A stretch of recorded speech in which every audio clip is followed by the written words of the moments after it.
Hello, everyone. I'm just putting together probably what will be the final tutorial for this demonstration. This is the track that I've been building in Gaea. I wanted to walk through mostly what I've done in Gaea and then take you into a quick lap around the track, and then summarize kind of everything that's happened. So I know if you've been following along with my tutorials, you've probably seen most of it already, but I'm still just going to kind of start from the beginning. So you can see up here, this is what my final track layout basically looks like. Where you see all this green color in my actual map, that's where I have a lot of grass texture and objects, as well as trees. I didn't add any further objects than that to my map because I just was keeping this kind of simple for the demonstration and to kind of test out some ideas that I had, which I'll be using in future tracks. And hopefully, I'll spend more time incorporating better objects and kind of building a better design.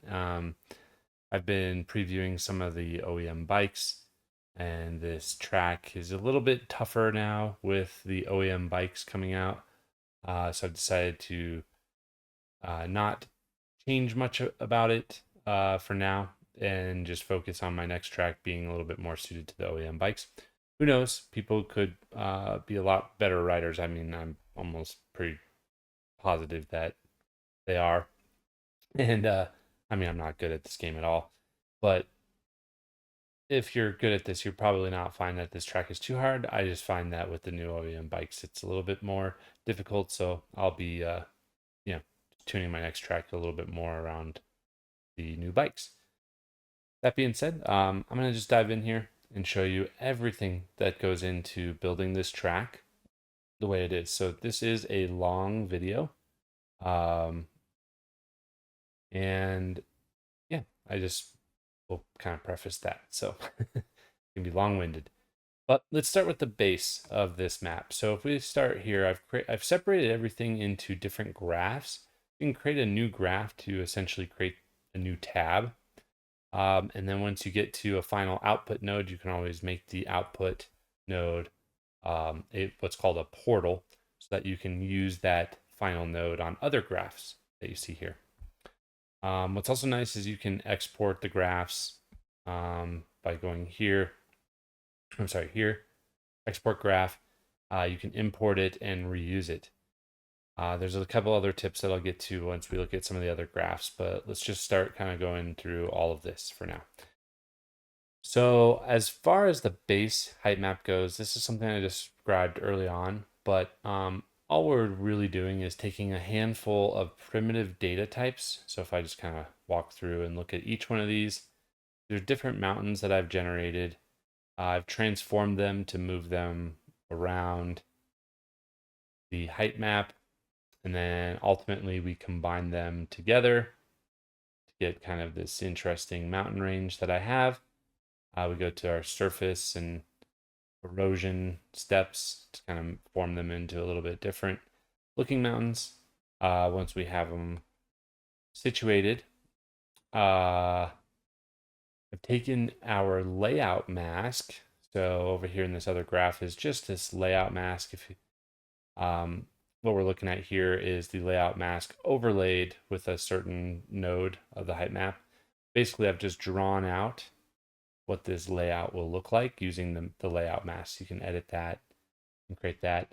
And then this is what I mean. This layout mask is in its own graph. So once you have a node, you can drag the node output or whatever, output option you have here. And then you'll select the make portal. Since I've already made it a portal, it's saying remove portal, but you'll have a make portal option. And then you'll have this portal available, or this node available to use on other graphs. So if we go back to our base, you can see I've used that as our layout mask guide for the slope blur and some other stuff. So for now, we don't need to do much more with our primitive height map, but what I did was I used this slope blur node, which I found to be very helpful with creating kind of a rough track layout. So let me see if I can describe this. We've got our erosion here. I showed you the height map. And this slope blur is essentially going to blur the map down based uh, on how the map, I guess, transitions. So you can blur it and sort of keep some of the detail or the general slope. Now I've sort of tricked it a little bit and I've imported the guide, or I'm sorry, the layout mask as the guide as well as the mask, which again created this really unique way of outlining my track. So that's what I started with. I took all that info, brought that over, ultimately had this base height map mask created um, by slope blurring my layout mask. You can see I just did, I went from slope blur to a little bit more blur to kind of smooth it out some. And then I combined it with this node that I created, which basically uses the layout mask, and I've blurred it and signed it. So I've hidden the start area from this layout mask. That's what you're seeing here. So I've subtracted another start area mask node that I've created from this node to just kind of have the layout. And then I blurred it, signed, did this little FX node, which helped me with getting kind of just like 2 lanes here going. Then I use this constant to increase it by about 5% height. It looks a little strange at first. Or I'm sorry, let's see here. So backing up. Oh, yeah. So increased it by about 5%, went to this FX node, clamped it, shaped it. Didn't really end up multiplying it looks like, so I could probably just turn that off. No harm there. And then I wanted to also use the mask or auto level this mask. I'm not sure if I needed to do that necessarily, but don't worry about that. So once I've got this little outline of the track, right, I then combined it by adding it to our slope blur. So we had our slope blur here, and I added just sort of this little outline berm to our track. So that was a good starting point for me. Once we brought it all the way down to here and added the start area mask back, so to do that, I took our start area mask, which I think it's over mask. It's not in layout mask. It's not in file. Is it in file map? I have a mask somewhere. Forgot which graph. That's kind of one of the things that you have to remember. I don't know. I don't exactly remember where I put the start area mask, but you get the concept. You basically just need to create another mask node for just your start area. And then essentially I've transformed it. I took the layout mask initially and just said, give me the layout mask where it's in that general area. That's what that start area mask is. So from there, I signed it. You've seen this kind of technique before. Then from there, transform it, raise it 5%, kind of blur it, clamp it, shape it. Yeah, again, and just combined it back with everything else. That's how I ended up with my kind of initial layout. I think I did some more blurring here. Let's see. Did some more blurring just where the start and the track intersect. That's what you're seeing here. So that's where this blur was supposed to kind of take this area down where these two come in. You can do that a little bit more in Leveler. So that's your base height map that you start out with, okay? This is what I would recommend exporting, taking to Leveler, building up your jumps, building up your berms, adding in whatever roughness you want in Leveler, Then once you've gone into Leveler and built it all up, you're gonna export it. Once you export that height map PNG, now a couple things about kind of where you end up with your map. Okay, uh, you're gonna want to test out and just make sure that your data or that your map is basically auto leveled. Like it's not auto leveled, which I think I got lucky and didn't have to auto level this. So as you can see, auto leveling it didn't make any changes. But if you auto level it before you export, this is really helpful because it makes sure that what height you're seeing, the very highest point of this map, that goes to the widest point of the height map. And then the lowest point will be the darkest point or the blackest point of the height map. So therefore, when you build out at this point, because you're going to want to build and export this height map, you can import it into Leveler and get a very similar height to what you plug in here for your terrain definition. Same with the scale. Scale is not hard, but the height is kind of one that's difficult to do or to bring over to other applications.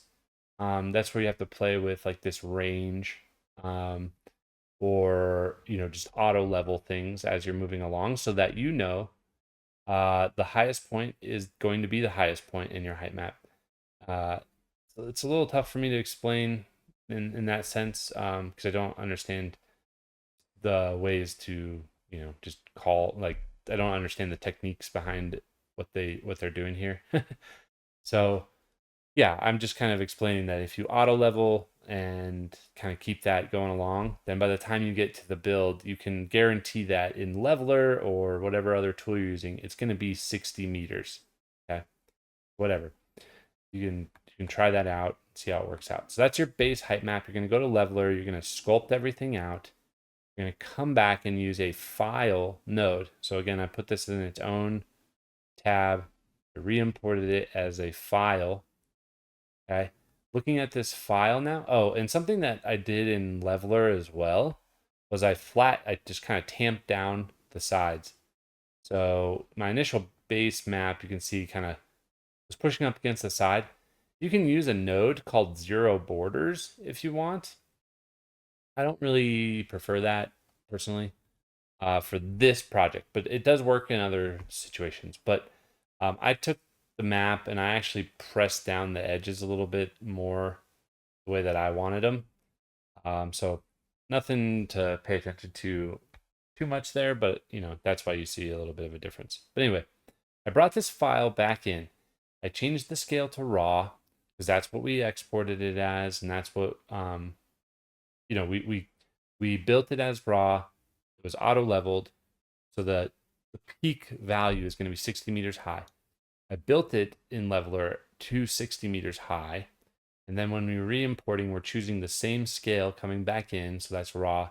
I also prefer using high quality scaling and enforced linear gamma, which again is just, I think, a little bit of an auto leveling. See, if I turn this off, we don't get the same height. We don't get the same depth and clarity. So again, these are the things that I think work best when you kind of follow this technique. So, all right, so we've got our height map built out. You can see I've got jumps, I've got some ruts to kind of help, or some berms in different areas. So I feel this is pretty well sculpted based on what we have here. So now we'll go to the next step, which is our sign mask. I'm sorry. These are, yeah, so we'll talk about this. This is just a sign mask that I created where, again, we take we transform. I think this is a FX node. I'm sorry, didn't mean to say transform. So this is an FX node. We just took the layout mask and then we reduced it 100%. So we shrunk it down a little bit. And then we use this later. So this is kind of, you can skip this part if it doesn't make too much sense, but basically I just kind of had these as values to use later on. So I took this mask, I reduced it down, shrunk it, And then I use this sign node to sort of build up another outline here. I take that sign mask. I do use it in other areas, but let's see. So again, this is where that start area mask was created before. But now I actually want to invert it so that I don't include this when I'm building out the ruts. So what I've done is I've taken our layout mask and I've simply just removed the start area from it. Okay, so you've seen this in some other examples, but all I'm doing is transforming and masking out the start area. So I take the start area, turn it into an inverted mask, and I say, okay, give me just the reduced track layout that doesn't include the start area. So that's what I have here.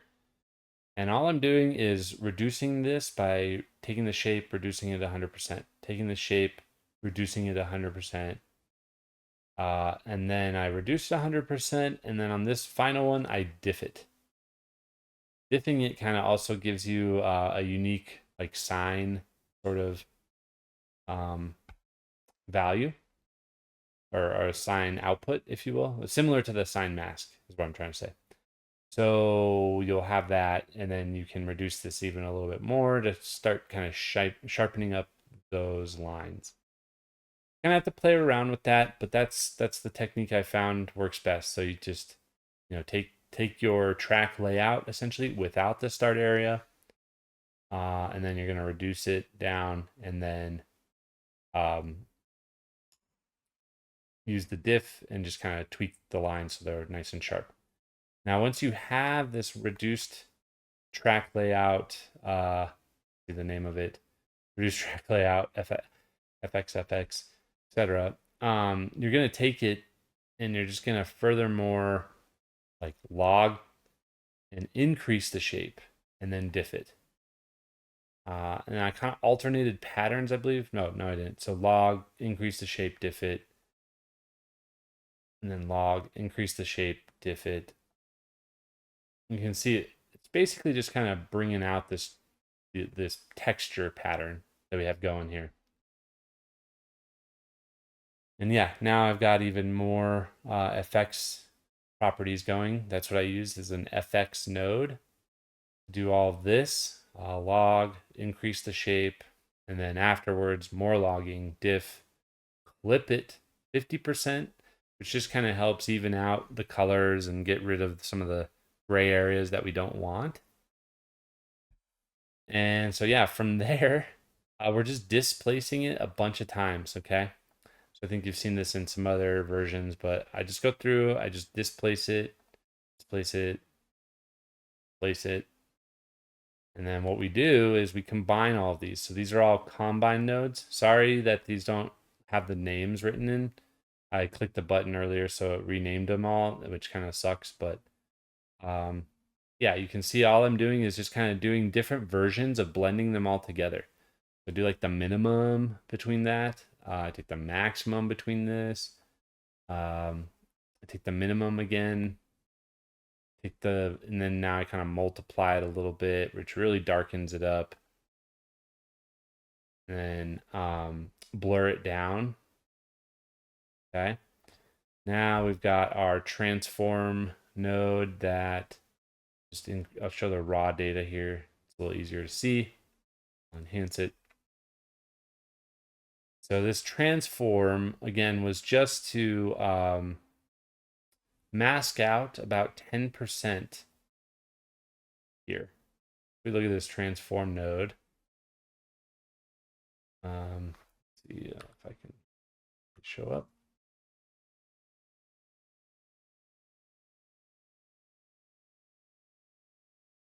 Okay, we can't quite see it, but really what we're looking at is just some very small ruts here. This is a choke point. Just ignore this. You don't have to use this. You can skip it and go right into these two. What's not nice about this is it consolidates this. So if you just wanted to connect one thing to this and have it split to two, it's a nice little consolidator tool. But yeah, again, I take the final version, and then I add some rock noise to it. Or let's see, so we come from here, we displace it one more time. Also take the rock noise, add a little rock noise to this map. And then I combine those two with a multiply. Again, sorry, this is hard to see. Okay, sorry. I should have turned that off earlier.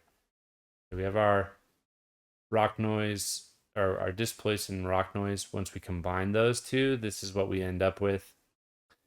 And this is just a combine here where I've combined the displace and my other displace. I'm sorry. So we had a vertical displace of 1%, and then we inverted it again and kind of combined the two by almost just like subtracting them out a little bit, so we get a little bit interesting texture. Now you can totally change this, how, try it however you want. I just played around and felt like I liked this output so far. And then I blur it down to just kind of soften them up. And that's what I left with to start with for my ruts, okay? So that's just like your ruts going around your track. Doesn't really take into account, slope or anything like that. It's just some ruts that you can start with. So here's your final height map, is this graph. It's going to take the ruts, it's going to combine it with the file, basically give you a final output. So in order to get that, let's see. So to get the final ruts, what I've done is I took our file and I input it into this file texture node, which we can take a look here, what this looks like. Surprised that these aren't ready to build. Okay, so you can see that's kind of an interesting mask that we're starting to end up with here. All right. I got some other data related to curvature. I've got some others related to velocity. And really, that's just taking some data that we have related to our height map. All of the jumps, all the berms, all the roughness that we added into that. It's taking all of that stuff into consideration and kind of giving you a little mask, telling you like what's going on related to that. So, again, play around with some of these, see what you like. And then, all I did was combine these masks together to start coming up with something kind of interesting. Okay. So once we have that, I just sort of masked it all off so that we end up with our final layout mask with just kind of all that data. So you can see here, right, that this is just a mask. And then I take our final ruts and I transform them, okay? This is a transform. The reason why I'm using a transform is because I want to take this, okay, and I want to mask it off and basically like remove all of these ruts where we saw all this data before. Okay, so like it's going to be a little more patchy, right? We won't have ruts here. We won't have ruts here. We won't have any ruts on the edges, stuff like that. That's kind of what we're after, right? So now if I look at the ruts, we can just compare the two. Here's your final ruts. And then here's like the ruts after you apply a nice little texture mask to them and some data. Really kind of add some realism to them. Okay, so that's your final ruts. That's the way that I would probably start with. And then we'll apply those to our file. Okay, so I've, again, made that a portal. I'm taking this combine node. Let me turn off this 2D or this enhanced raw data version. We take our ruts. I haven't actually combined them yet. I was tweaking some stuff. I decided not to add them here, but keep this node. So really, I'll just skip this node. But what we want out of this is we want to take the file and plug it into a surface node, which is going to give us the ability to add more of this detail. So let's look. We switch back. You can see it's very smooth. And add some surface detail to it. by just plugging your file into the surface detail, and then you have some control over how much you want to change that. Then I've gone through, I've eroded it some more with this wizard. This is an erosion node. It can do some fun stuff, but all I wanted to do here was erode the inside of the track, I believe. Oh no, we inverted it. So we're eroding the outside of the track a little bit more. Not sure, that kind of gave a nice little bump in the texture, sort of inset the track a little bit more. So yeah, we went from this to this. Again, I added more surface detail after that came through. And now you can see we get a little bit more texture on our track to drive on. Now, this is kind of where I've added the healing node. Type heal. So after we've come through and gotten some surface detail, eroded the outside a little bit more, added more detail to the inside of the surface or inside of the track, I healed it so that the pixelation is sort of cleaned up. I'm not sure if you can see, but I felt like it was kind of pixelated looking, so I decided to heal it to sort of remove those pixels. That's just a nice little node that you can use. Now from there, this is what I end up exporting. This is what you end up racing on as far as the height map goes. This is what you put into Kraken as your height map. So you'd mark this for export, do it as a 16-bit PNG. Once it's built, go change the file size to 2049 and save it to your build folder. Now, what I've done after this, because this is what you're going to race on. Everything after this is all about colors, all about details and normal maps, etc. Okay, so jumps, surface detail, all that. This is what you're going to deal with on the track. Now we get into some of the more the superficial stuff, if you will. Okay, so I've gone through and I've added our ruts to our track. Now, in some ways, it's not perfect, right? You can choose to clean that up however you want. You can mask it off. I'm going to leave it. It's just what I'm choosing to do right now. But yeah, I think it is really nice. It kind of lines up well. And you could clean that up. You could, obviously fix or mask off things that are going off track, or maybe go back to your mask and increase it, kind of get stuff to go up to the edge a little bit better. Totally up to you. But what I've done is I've simply added the final ruts that we saw earlier. So this final rut texture, I've added all of this. I've just added it to our height map. Once we've gotten the smooth version figured out, I just go, okay, add that final detail. And then you can see this is a portal. I'm going to actually jump over to the final colors or in spec map so you can see. So for a spec map, this is what I was talking about earlier about choke points. It makes it a little easier. So if you have a graph that you've created and you want to reuse the graph, use choke points so that you can plug in your node that you want to use, and then within this graph it can just reference the choke point. That way, if you reuse this, it's really easy to just kind of plug in your nodes and not have to worry about reconnecting everything later on.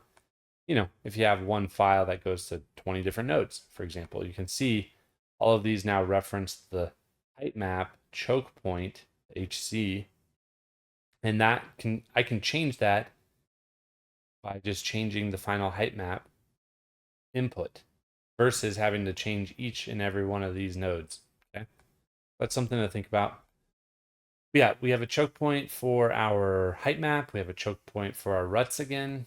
I didn't end up needing that, to be honest, by the time I was done. So you can just disregard this rut map and some of these extra nodes. But what I do just about every time is I use the height map details. This is the final height map details that we had. And I take the details, I plug those into a normal map. I take the final height map itself, right, and I plug that into a normal map. So now we have two kind of varying normal maps with different details, and I combine those. So I blend them by just using 33% of the detail normal map. Again, totally up to you. You can play around with adding more of the details to it if you want. You can increase the strength, the weight, I guess, if you want. But that's pretty good normal map for me most of the time. So that's what I go with, is just, take your height map, plug it into your normal map. Take your height map, plug it into details and a normal map, and then combine those. Now that you've got that for your normal map, mark it for an export, and you're good to go. And then let's talk about specs again. So I've just, again, taken some protrusion data from our height map, some sunlight data, some occlusion data. All of that just sort of gets combined. And I was playing around with taking this, and you'll see, I think this actually turned out pretty well once I go into the actual demo of all this stuff. Basically, I take this. This is your sunlight and occlusion. I combine these two with a multiply, right? I want to sort of darken spots that I think should be darker. That's what I think kind of that turned out with. And then I sort of just kept multiplying it on top of each other. So multiplying and darkening it until I finally ended up with this final dark version. Then from the protrusion data that I combined with slightly different properties, this one will sometimes take a little bit to build out. But you'll see, we get a little bit more unique data. What I was trying to get with is like little, things that pop up in the dirt. I kind of wanted those to be a little bit shinier, little bumps of sand or whatnot. I felt like those could be a little glossier looking, if you will. So this protrusion data is sort of helping me get that. It's finding, the little rocks, the little bumps and things that are popping up in the terrain. No, I wouldn't even say rocks, but just bumps, more or less, and highlighting those for me. So when we have this map built, you'll see here.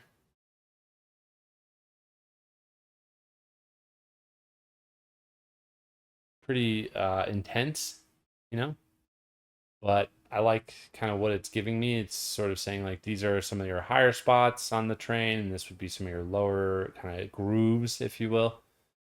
And then what I do is I want to crumble the terrain as well, or at least the ruts. Wanted to kind of really break those down so that I could get a little bit of some interesting detail on those too. So it's hard to kind of see where I'm going with this, but when you combine them all together, that crumble sort of gives you on the very bottom or just sort of flatter spots. Felt like it gave me the ability to control like making those shinier, because I believe like if it's a little smoother, a little more on the bottom, it might be shinier just with the way that dirt gets packed down. So that's why I chose to use it. So you can see like combining those with a screen of 50% gave me this look. Yeah, now I blur it just to kind of soften it up a little bit. Now going back to those textures that I created as like a dark speck, we just combined them all together. This is what I ended up with my spec map, okay, which I like. I think this looks pretty good.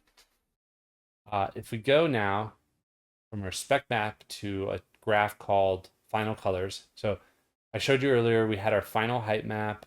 We incorporated our ruts onto the final height map. Then we went to our normal spec and generated our normal and spec map from that output of the final height map with the ruts and everything. Now we're going to go to the final colors. Okay, and we'll talk about a couple of things here. So again, just setting up some choke points is a really nice thing, because if you're reusing a node over and over and over and you change that node, these choke points only have to be changed one time and they get reused all over here. So that's kind of nice. But before we get into our final colors, which real quick is just going to kind of look like this. This is what we'll we'll show here. Want to talk about how we generated seamless textures for this map. So again, everything that you see other than the objects here and the sculpting in terms of final build is going to be all from Gaea. So that includes the textures for the dirt, the rock, and the grass as well. It's taking a second to generate.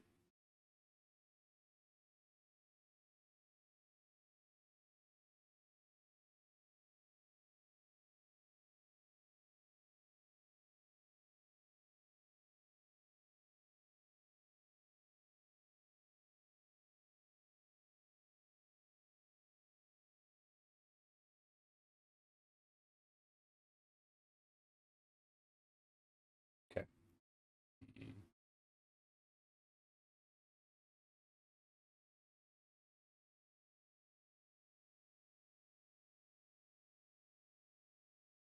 All right.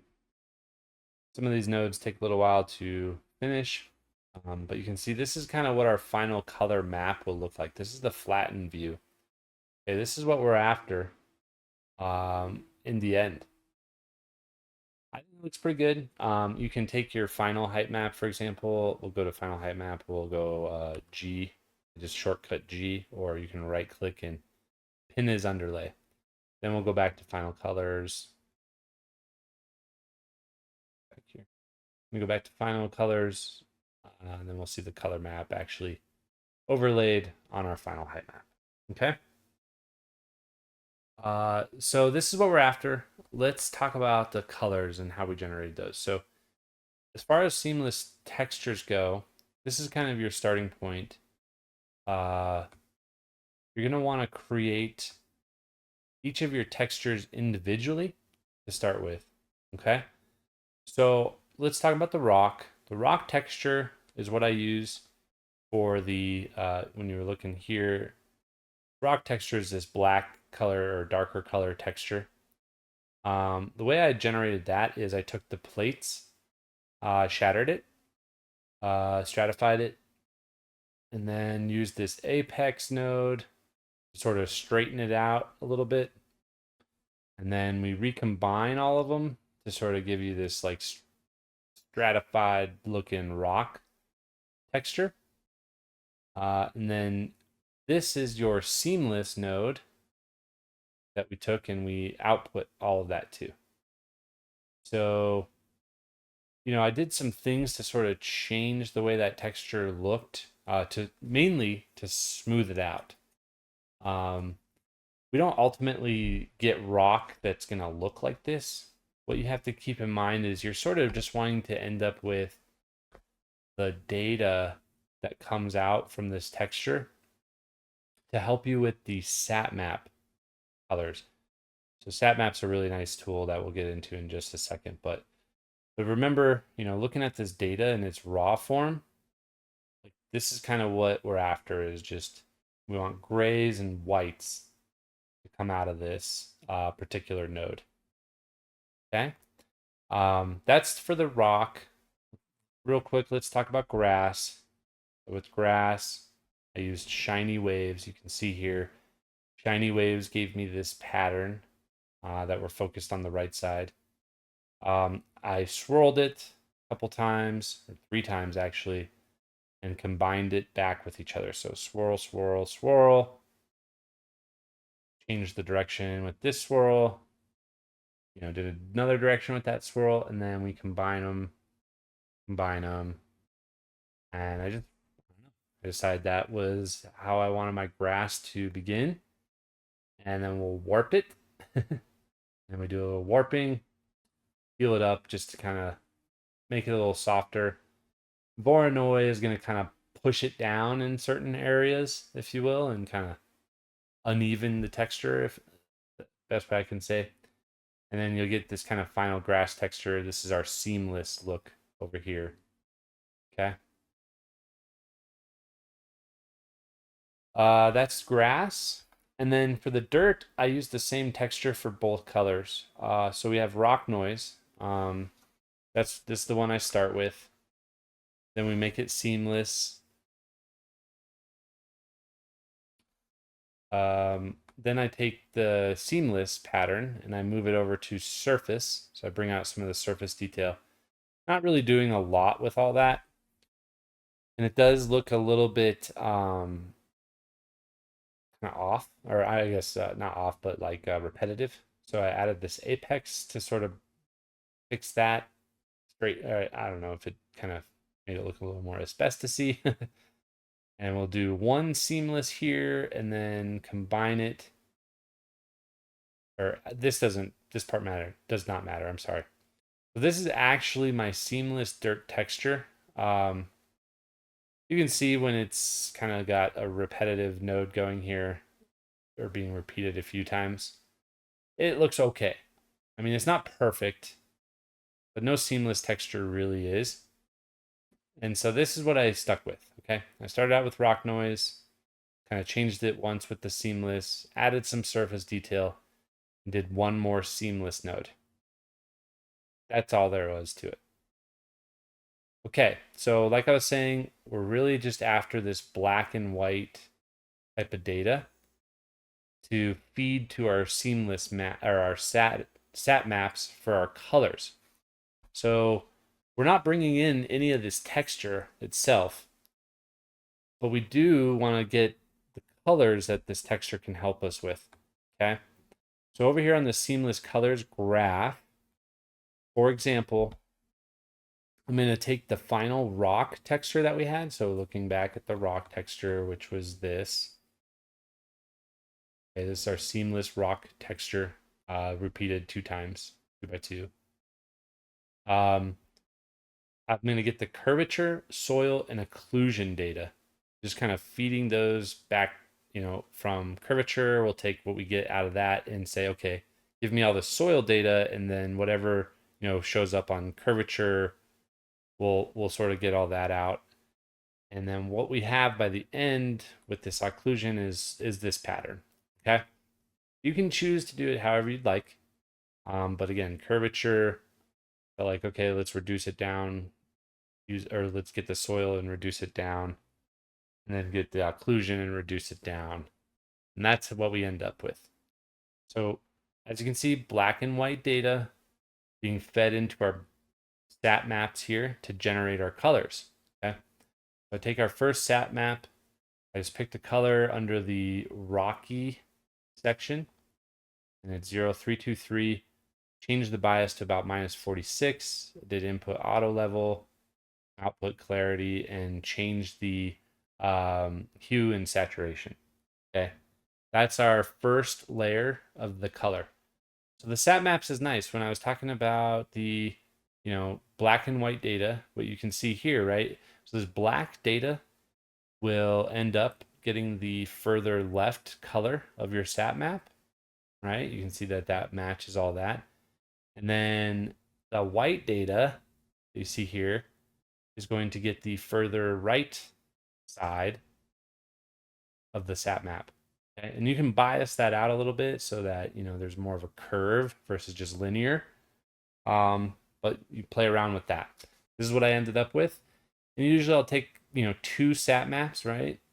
So here's almost the same exact sat map, slightly different bias, I believe, is all I changed.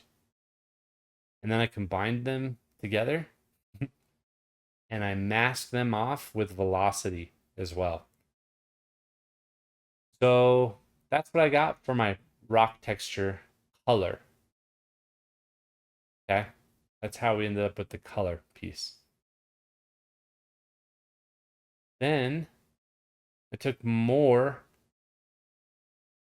of the texture data and I put into a sat map again for 0417 under, I believe, Rocky. Yep, Rocky. Kind of changed the bias. And that's just another color I wanted for the rocks. And we combined them. Again, we just blended them all together.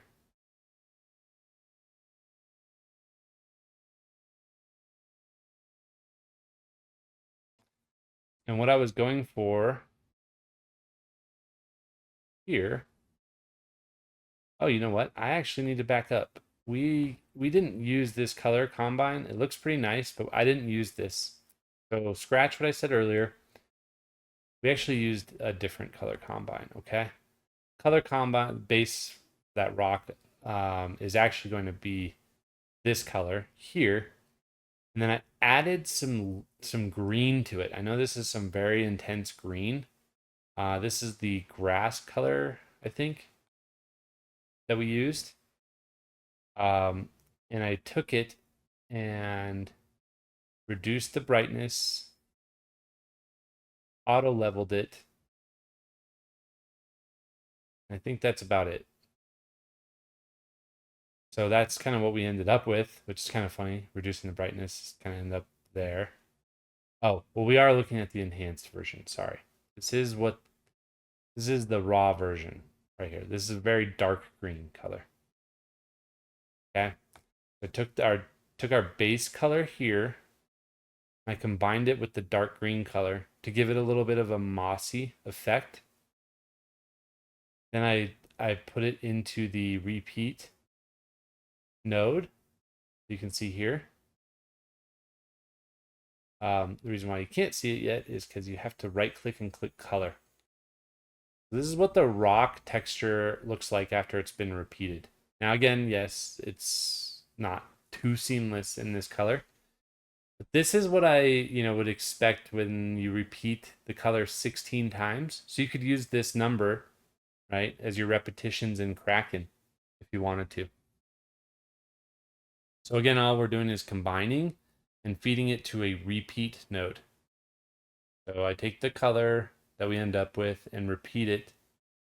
Okay. Now this color here, this is what you build out and you want to use in Kraken as your one sort of repeatable tile texture. But this repeat is going to show you what it looks like when you repeat it. And then when we get into the final colors, we'll actually mask all this off so that when we layer everything together, we can see how it looks. It's another really cool tool to be able to like create all your textures together and see how they're playing with each other before going into Kraken, for example. It all depends on how you approach things. So again, yeah, just take your sat maps, add some grass to the rock color, repeat it later, and mark your initial rock texture for export. Yeah, so for grass, I believe that's what we're going to look at now. I wanted to use the light color as the dirt that goes underneath underneath my grass. So what we have up here, under this light color. Oh, sorry, we should back up real fast. We look at our textures here. We have our final dirt texture, and then under seamless colors, colors. I'm trying to find where I put light color. Apologies for jumping around on you. Oh, okay. Okay, here it is. Sorry. We haven't gotten to light color yet, but we'll talk about the dirt colors now as I was jumping around. We'll come back to grass color in a second. So for the dirt colors, I took the texture, right? So I wanted to get this texture here. So here's your texture node. This is what we ended up with for dirt. I took the texture details or data from that, right? And this is what we ended up with. Fed that to a sat map. Okay. Now we have one color that I chose here, and then here's another color where I basically just tweaked like the brightness and the hue, kind of different stuff just to figure out what I like. So this is my dark color. This will be my light color as a base. Now, what you'll come up with next is you're going to take the height values from your final rock texture. So you can clamp this or kind of say, just give me the stuff that's like below 13% of the rock height. And really you're just kind of going for this like patterned look. You don't, it might not be 13%. You can adjust your fall off if you want sharper rocks, or you want more sandy look. You probably could increase your fall off there. But what we're ending up with is this kind of look in your mask where it's all black and white and spotted. We'll invert it. We'll add some protrusion data as well to kind of highlight different things or kind of more realistically. And then we're going to take our two colors, right? So we'll take our dark color. We're going to feed that into the main input. Okay. And then we're going to take our light color and feed that into the second input. And we will only put the light color down where we have this protrusion data showing up. Okay. You can see this black is going to be the darker color, and then the white will be the lighter color. That's what we end up with for dirt. For our light color, we're going to feed in the light color first and the dark color second, and do the same mask. Now we have the same exact patterns, you could say, just with dark color on one and as the base on one, and light color as the base on the other. Now, I think it turns out fine, especially if you're not repeating both the same amount of times. It'll kind of break up and look pretty good. So if you repeat one, a couple of times, then you can feed that repeating value or repeating those tiles into this seamless. So again, this is just, I'm sorry, I'm doing a double repeat here. And the reason why is because I want 80 repetitions, and you can only go 50 max. So I repeat 2 times here, and then I repeat the double repeat 40 times. So you end up with 80 repetitions. And you can't see this yet until I switch it to color. But yeah, if we scroll all the way in under 4K, this map isn't really going to give you all the details that you need. But you can see like our light color texture. This one I'm repeating 100 times. I do 50 times 2. That's what we end up with. So that's the seamless color for the dirt. And then now we have our colors for the grass. Okay. So again, took our grass texture, which was this final output here.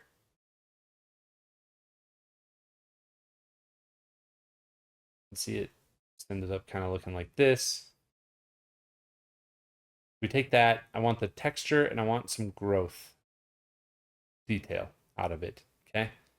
And I feed those to some grassy colors. There's a grassy category, or green, sorry, category.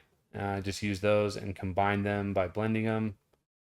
I'm playing around with that.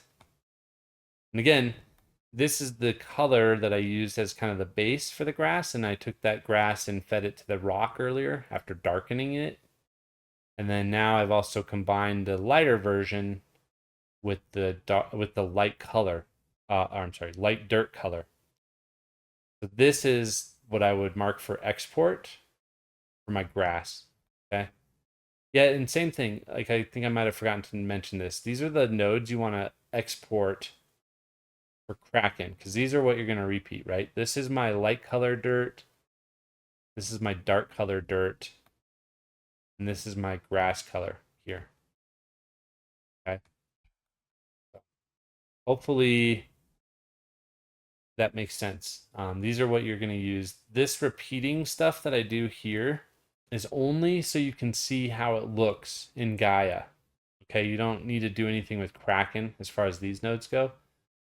But these are going to be what you actually end up exporting out to Kraken and repeating in Kraken. Okay, you need to build these out. I think these look pretty good. Don't pay attention to this left side, just the right side over here. Okay, so now that I've gone through, I've created these and I've repeated them, Now we can sort of layer all these like repeated textures onto our final masks. We have to create the masks. The masks are basically going to be something like taking the height map, right? We're going to use all these choke points. We got our layout mask for one. We got our file for one. We have the dark color repeated texture. That's what you're seeing over here. You've got your rock color, light color, and grass colors. So all of these are your repeated textures, okay? And we're basically going to take all of these things and sort of layer them together. So we're going to take this height map, we're going to layer in our dark color, our base color first. That's what we're doing right here. Okay. So I had to do something kind of weird for this because for colors to be added to a height map, the only way I could figure out how to do that was to basically put it into a sat map. Okay, so I fed the height map into a random sat map. This does not matter. You can just pick any sat map. Output it to a combine as the very first one. So now by outputting it to a combine as the first input, this is going to say that this is a color combination combine. That's why it's purple now. Okay, so but change the blend to 100% so that only the second input is the color. And for this, the first thing we want to do is take our height map, our final height map, and add the base color to it, and only the base color. Okay, so that's our base color. We're going to make it into a portal so that we can reuse it. Okay. For the grass mask, we want to use a boreal, and we want to inhibit it so that it doesn't grow on the track. Okay, that's what you're seeing here. We use the layout mask, choke point, as our inhibit input. So then we're going to take the tree output and the colorize output to the transform for both of these. And the reason why I did that is because I just want the black and white texture values coming out of that. That would seem to be the easiest way to do that. So I just fed both of these to a transform to kind of get this little black and white value because we're coming up with a mask here. And I combine them together that, they look like this. And now that I look at it, ultimately we are just ending up with probably the trees is like kind of what it looks like is this. Maybe not. Never mind. Yeah, there's not much of a difference between these. So I guess you could get away with just using trees if you wanted it to look like mine, but play around with your grass mask and figure out how you want it to look. But all I'm doing is taking the different values and kind of adding more to it. Now I call this a shrub mask because this is where I want the shrubs to grow. And I want to subtract the flow of the height map. So down here, I created a node where I take the height map and I say, give me like how this height map is flowing, just for some more realism. And I say, okay, see all this white stuff? I want to subtract all of this from our grass mask. That's what we get. So now the grass mask kind of gets this little cutout. Before we had that, now we have a little bit more of the flow cutting out some of the grass. Just kind of helps add to the realism. From there, I did decide to add more places to the map where I wanted the grass mask to be a little stronger. So like, these areas that you see here, like now I want to make sure that there's grass that you jump over. So I added some spots to the map or to the mask like that, and just blurring it down with the jitter. It comes up with this like look. And then all I did was just combine that with my shrub mask after blurring my shrub mask down. So the shrub mask, right, was this. We took it, we blurred it, blah, blah, blah. And then I combined my extra grass mask where I wanted it to kind of have grass in the middle parts of the jumps. This is my grass mask. This is what I want to use for grass. This is what I also what I also do is I take the grass or the initial grass mask, and for blender purposes I invert it. So I take this out and I invert the whole thing. And the reason why is because Blender has, like, I have the geoscatter node or geoscatter tool that says, okay, tell us where you don't want it to go. So all this white is where I don't want grass to go. That's what I basically just invert and export for later. So here's your grass density mask, okay? Let's look at the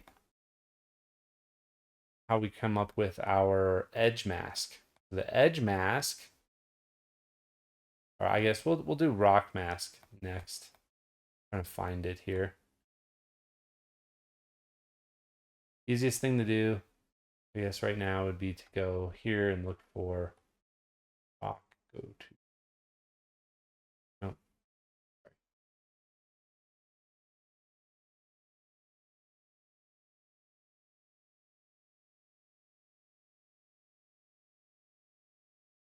Okay. Here's how I came up with my rock mask. I took the height map, which is the choke point we set up. I took some surf text from that. Surf text is really cool. You can get quite a bit of interesting data from surf texture. Surface texture is what it is. So yeah, we'll take that, and then we'll take the slope node as well, and then we'll combine those to and into one mask, so that I kind of have this cool looking texture or mask for where all the rocks are going to go. So I'm going to have a little bit more of the darker base color shining through at the bottom, but like where it really juts up is very strong rock color. And then I removed the layout mask, so I don't want any rock on my track. So I kind of just come in here and mask it off with the transform. That's what we're using here. So I transform and mask out. This is my rock mask. Okay, so you can see I get a little bit of, I get a little rock down here, but mostly the mountains come in as rock now. And you can see it also is going to let some of that dark under color, under base, the base color shine through a little bit in those spots. So Gaea's got some really cool masking here. So that's all. I just surf texture and slope for the final rock mask. And then, we'll get down to how all that comes together later.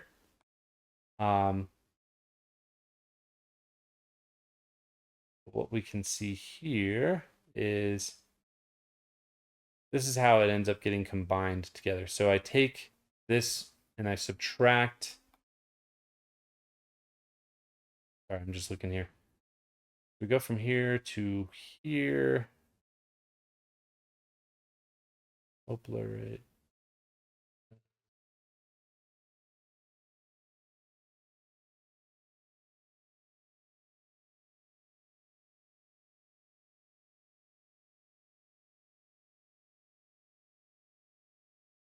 Okay, so what's interesting is I think I meant to export out this map, but I haven't been. So furthermore, on the rock mask, I combine it with the flow. So again, I subtract flow off because I think like it's nice. It just kind of removes that from the rock mask. Then I slope blur it to kind of give the edge a little bit where it starts to kind of hit the ground, a little bit different look. But then I just combine and blend them together. You can see it. I don't know. I think it looks nice. It goes from here to here, or from here to here.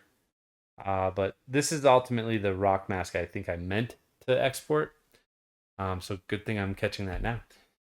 But anyway, we take this rock mask and I combine it with the base color.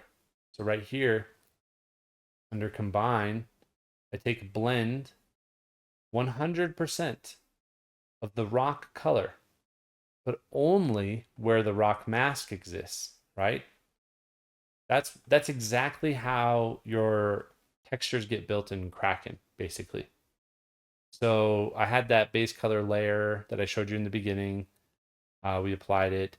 And then I have the rock color, which we applied at as a choke point way over here. So RC, rock color. That's this, right? Now when we take that color, which you can see right here, when we take this color and we mask off this mask under the combine node, this is what we end up with. Pretty cool. Okay, so that's your rock mask.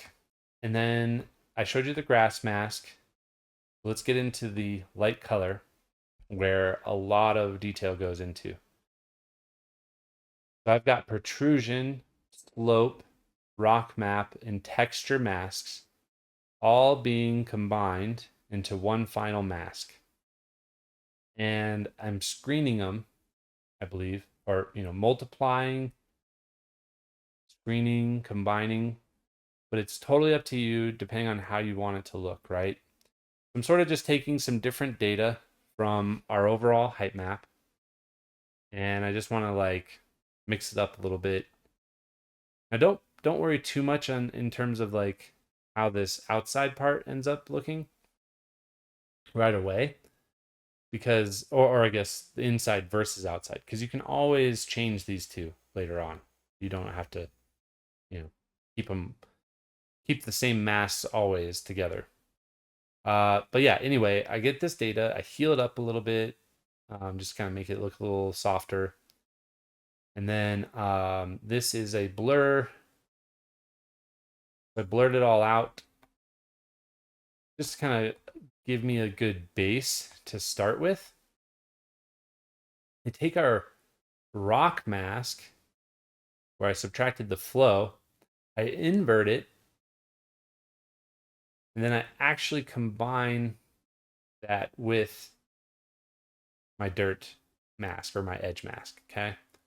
So now you can see like, cool, the rock mask is gonna have, or we're gonna have some very strong rock color because of the fact that it's not because there's no gray or there's no white up here. It's much darker. So that's gonna make sure that the rock color shines through, and then now we're gonna have a lot of light color coming through in all this white area.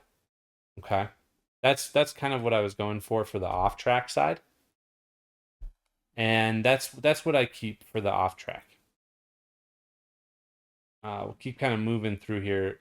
I guess you could say this is ultimately what the off track ends up looking like. So it's a very light amount of light color that comes on to the off track area. Okay? So we'll go to the on track next, where we start with the soil from our height map. I blur it. I combine it together, right? So I'm just screening it to kind of give it a little bit more pop and not, bring up the darker values too much.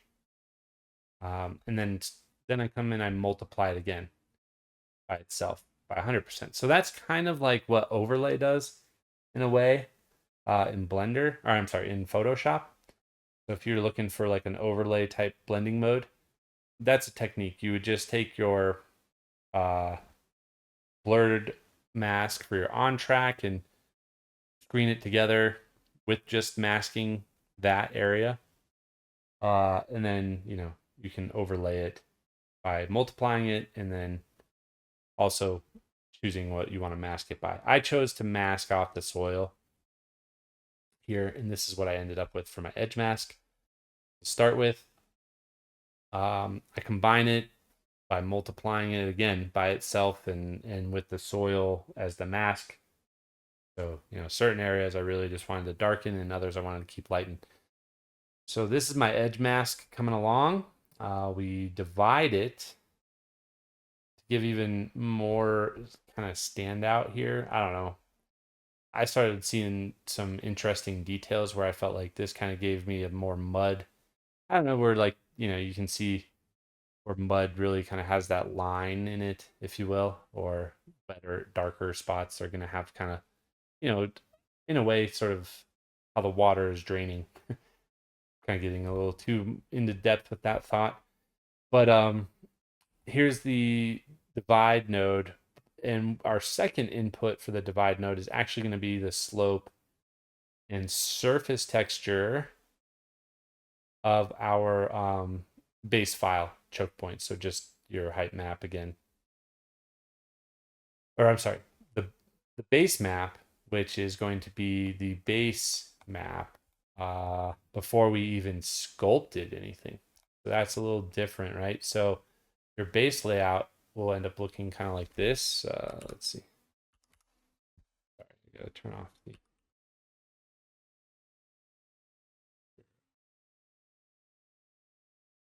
base. Oh, a minute.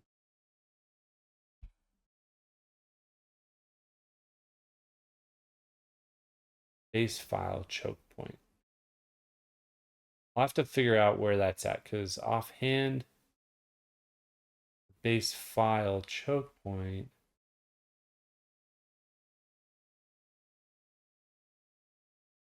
In the, I'm sorry for jumping around, but basically trying to find where it's at, the base file choke point would be. Oh, I saw it earlier and I just totally skipped over it. Okay. So the base file, again, that's just your file height map. It's the one without the ruts. Okay, that's what I wanted to show. Is we take the version without the ruts, we get the slope, we get the surface texture, all that looks good. We combine it by adding those two together. And then again, this is back to this was my edge mask coming along. And then I did the divide node where we divided this base file kind of. I just wanted, again, some real nice like spots where I could tell it was um, going to have more slope or texture to it, more peaks. And the divide, I guess you could say, sort of gave us a like stable point to cut that off a little bit. It's hard to explain my thought process there, but again, play with it. These are just ideas. Once you have that decided, once you have that all figured out, I decided to take, okay, this is my on track mask only, right? So we're gonna pull this out and transform and just give me what is on the layout itself. Okay. Now, I think this is a really neat little technique. You don't have to follow it, but I highlighted using my spec map. I wanted to highlight, or I guess you could say subtract areas that should be darker. So the spec map is going to make those spots shinier or brighter, maybe you'd say. But I wanted that to be more of the base color that pokes through and has a shine to it versus the top color having a shine to it. So I took our edge mask and I subtracted where the spec map was going to basically have a lot of shine on it or light on it. That way now on our edge mask, we have the darker color, the base color coming through, and then our spec map should help brighten or kind of shine it up, make it look a little brighter. But that's my edge mask to start with. Nothing here in this FX node. I could probably delete that. And then I took everything that we talked about earlier. So talked about the off track mask and how I added that. That's what we ended up here with, right? I took this and I combined it with the on track mask. And this is kind of what I ended up with overall. Now I take I showed you this earlier where we have our rock and our base color combined. Now you can see when it's flat, because I got rid of our final height map underlay. I'll put it back right now. But when we go to final colors here, we add this. So here's our rock with our base color. Looks pretty cool. Here's our rock, base color, and light color being enhanced or added on. All we're doing is blending 100% of the second input with whatever mask we are using. And that's basically how Kraken is going to add that layer, right? So like, again, we'll back up just so you can kind of see how these get applied each time. So in Kraken, you would have your height map with just your base color. That's how this first layer blended 100% would look. Then your second layer would be taking your base color combine here, so that layer, and adding your next layer to it, which would be a blend of 100%. Now, if I didn't have a mask, it would just plop the rock color straight up on top of this, and you wouldn't have anything masked off.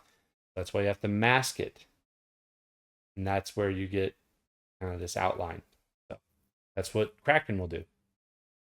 So again, I guess what I'm pointing out is, blend 100% with a mask. That's essentially what Kraken is going to simulate, or this is simulating what Kraken does. Cool. So that's been combined. We have our, dark color, our light color, and then finally, right, we've got our grass density. This is just the mask, so we'll combine our grass color with it, just to kind of see how it looks. This isn't ultimately what it looks like, but you can probably guarantee that grass and bushes are going to show up all in this green area, and that's what you start with. Okay. So along the way, you're just making sure to mark all of these things for export as needed, so that you have all these masks filled out or available. I'm not going to go too much into how to use masks. You should kind of know that at this point. Otherwise, this tutorial might be a little too advanced if you're not sure how to use masks once they've been exported. But yeah, again, you need to mark something for export. You're just going to highlight this node. Remember, what you see when you basically click this show raw data, this is what you will export. So by clicking F3 or right clicking and marking it for export, it's going to show up in your export list under build.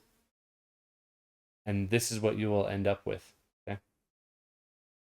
That's just a quick little throwback to how to do something, how to export something. Okay. So now I want to show another tip related to your final height map, and that would be how to generate a background object. Okay.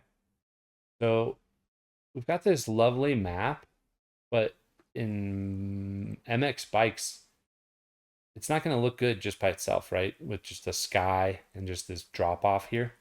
So it's good to have a background object and a landscape is what I like to call something a little bit more close up. So the landscape would be what I would immediately surround this height map with. And then your background object is basically what's going to blend in with your sky in the background. In Kraken, those are two different things. One, like the landscape would be your scene object, and then the background is going to be your background object. So here's how I did that, okay? Now let's take a look at what the height map looks like. I wasn't able to come up with a version to show you the combined color map of the two, but you'll see that we can get like this height map. Like here's a nice little landscape background to surround our track, okay? So here's our height map. Here's our track. What I did was I transformed our track down by scaling it 50%. So reduce this. Don't worry, we've already exported this. We've already built it up. Everything's good. All we're kind of doing is giving us a little guide as to how our background's going to blend in. Okay. This is just a 50% reduction here. And then what I want to do next is build up our background landscape primitive data. Okay, so we'll start with the ridge, kind of crazy, another ridge, kind of crazy. Combine them with the max 100%. Let's valley it out, surface it out, to add some details. Let's anastomosis, anastomosis this. Let's erode it. Okay. And something that I'm noticing is like it's going to be hard to blend down the center there. So what I thought we could do is again just scale it, or I'm sorry, auto level it and clamp it down a little bit so the height's not too high up. I wanted it to kind of match the height of the track itself. So in order to do that, I basically auto leveled it, clamped it down 50%. And then we take this mask, okay, we fill it in completely. Okay, so we want everything in the mask. We just want 100% selected. We're going to reduce the mask by 50%. Okay. We're going to auto level it, invert it, blur it, and then displace it. And all of that is just to say, let's see. So just so you're not confused with what's showing up here on screen, I'll just do a little underlay. Here's your mask, and then we transform it. And so basically what I'm trying to do is mask off this primitive background data or height map in a sort of, I would call it natural way. That's why I've auto leveled it. If you don't do all this, you just have a very sharp edge where it all blends in. Again, this is just one approach that I'm using to blend in a background object with my existing height map.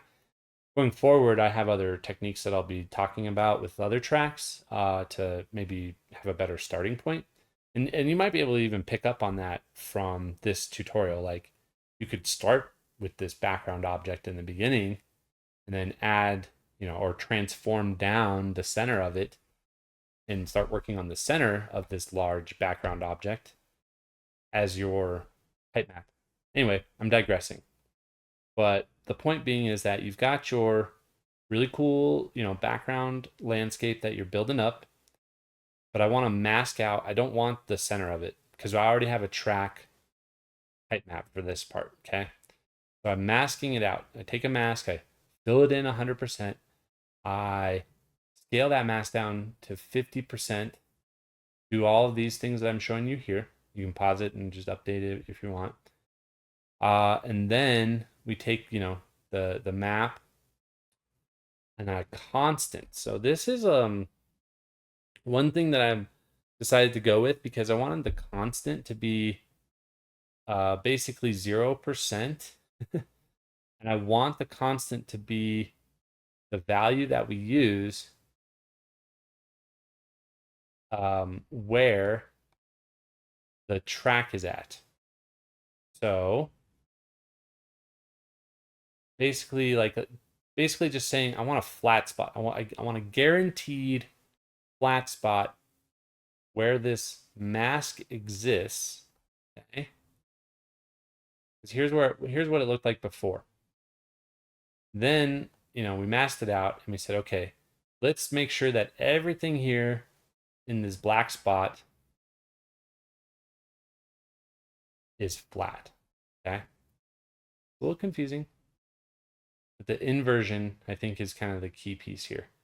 You can't see it, but it's inverted. So this map, by the time it's being output, it's actually black on the edges and white on the outside. But you can't tell that from here. So this constant is basically saying, okay, cool. Actually, I'm sorry. I spoke backwards. The constant is your base point. This is what you're going to be starting with. And then you're going to combine it with the blend 100%. So you'll be saying, hey, I want to take 100% of this node here, but only where it's white here. Okay, so sorry. I remember getting confused on this earlier. But yeah, that's what happens. Is so now we've got a nice little flat spot for our background. And then I think I took the zero borders and auto leveled everything.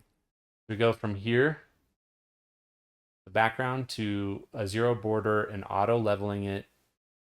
And auto leveling it, as you can see, brought everything up to the peak height that the height map is allowed to go to according to the definition. And zero borders took the background and it just sort of tapers off the edges. So without zero borders, you would have, just kind of like straight cut edges versus it being tapered off. What's nice about tapering off the edges like that is like from here, you won't be able to see if something's kind of like not, if something ends right after there. There's definitely some spots that we could add terrain to kind of help with that, but that's what your background object is supposed to take care of. And this stuff is so far out in game that it's kind of hard to tell anyway. But the zero borders is a good little thing to add and play with to kind of get your edges to sort of tone down and blend in a little bit. Look a little more seamless, if you will. That's the final piece for my background.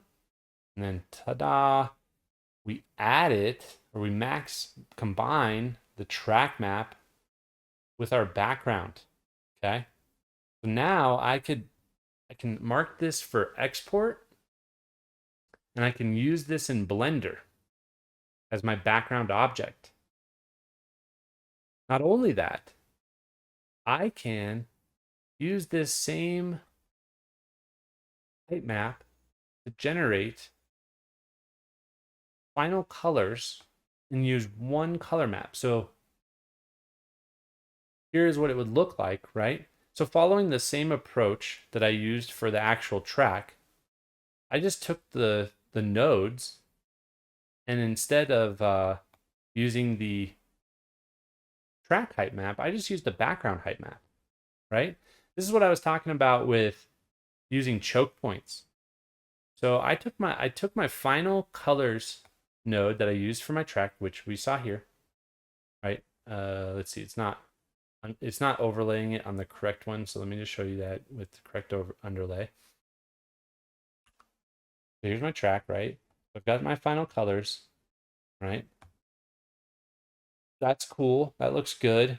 Then down here, I got choke points. When you mark this graph, or I'm sorry, when you go over here and you export this graph as a graphlet,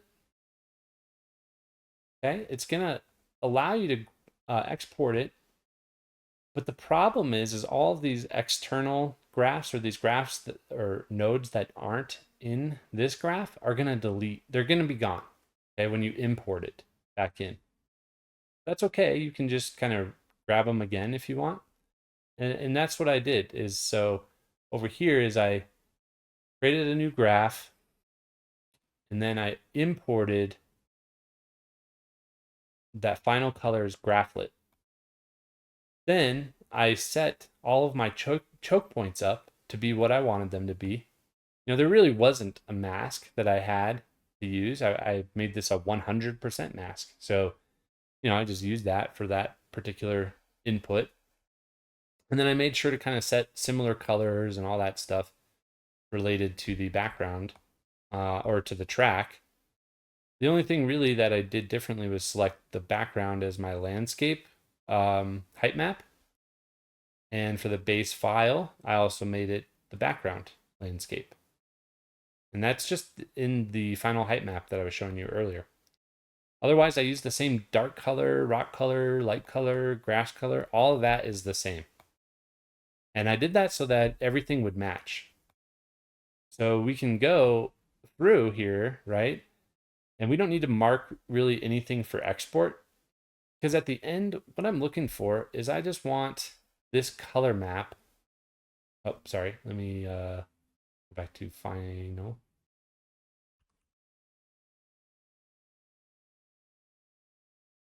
Because in the end, all I want when I get to Blender to create this background landscape object, all I want is this one color map. I don't need to have all the masks and everything like I did for my track.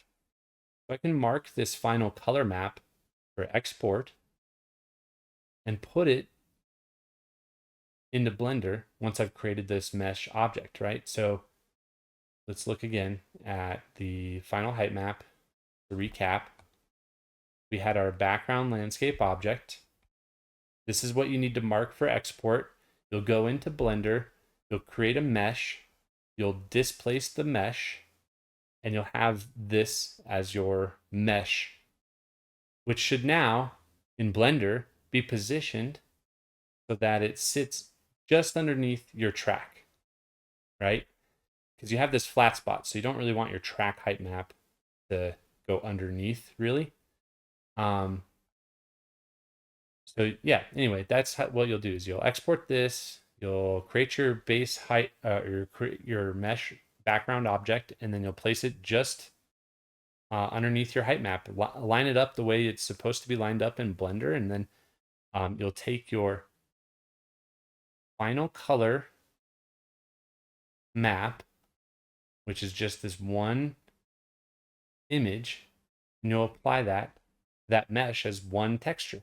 Now you have a background object that looks awesome. And then same thing with the normal and spec for that exact thing. You can create a normal map for your background object as well. You can create the spec map for your background object as well. So I'm pretty stoked on this overall. I think in general, this works pretty well for a background object. And then furthermore, what I did in Blender without demonstrating it is I took the same exact background object, I made it even bigger. I lowered it by about 10 meters in Blender, and I rotated it by about 60 degrees. So it's literally the same exact background object that you have been seeing here. So this background, or I'm sorry, this landscape object is the same object that I use for my background, but the background is just bigger and I rotate it. So, you can't really tell that from a distance, you're sort of looking at the same exact object. It's got the color map already ready to go. Everything's pretty much done for you. You just have to duplicate that background object. Maybe one day I'll show you that with Blender. But that's kind of the idea behind creating these landscape objects. So just trying to think real fast if there's anything else that I can cover, but I think that's about it. So yeah, one final time to look at just this background final color here. This is what you'd end up with. I guess theoretically I could, combine somehow the two so that you can see the final colors, but I wasn't able to quite figure that one out just yet. But yeah, I think it's a really nice way to have your height map built and then add a background to it later on. But yeah, hope everyone has a good day. Feel free to leave any comments if you have any questions or if you have any tips or want to see anything in the future. Adios. Okay, I'm just coming back to add in at the end of my video here what I was talking about with the background objects. So in Blender, you're going to start out with your track, obviously. Again, this is a tutorial that's meant kind of for more advanced people who know what to do to get Blender started with your track. So all I've done for this track is I've taken a mesh, added it, kind of scaled up the size, set the location correctly, um, displaced the mesh and subdivided it so that, I'm sorry, subdivided it, then displaced it so that the terrain would be here in Blender. Uh, Furthermore, in Gaea, I actually decided to build out a color map of my track, which I was talking about earlier, just to be able to use as a reference and see kind of how the colors look. It's just a little bit nicer, I think, when you're going along, having that option. Now, once you've got your height map established for your track, let's talk about creating the background object, okay? So again, it's very similar to how you set up your height map for your track, or I'm sorry, your Blender object for your track. But you're going to add a mesh to your object or to your scene. You're going to locate it at the same exact location as your track, okay? It has to be the same exact location. And then you're going to set the dimensions to however big you wanted it. Now, I recommend maybe following what was put into Gaea, which, I'm not exactly sure what I selected before, but I'll show you in a second once you do that. So recap, add a mesh, set it to the same location as your track, increase the dimensions. As if your track's 600, you could probably get away with making your background object approximately 1400 meters or 1500 meters. The reason I say that is, if you have roughly 1,000-meter viewing distance, you could be at one edge of your height map looking all the way across the track and through to the background object and hopefully be able to see all of that. Your viewing distance is 1,000, so if your track scale is 600, you can only probably get away with 600 plus whatever it is to 1,000, which is 400, or I'm sorry, 1,000 minus 600, which is 400, and then you add that 400 onto 1,000. That would be what your total dimension for your background object should probably be. Otherwise, you'll start to see it warping in and out of the space. Anyway, I've already gone through and added my landscape to my scene here.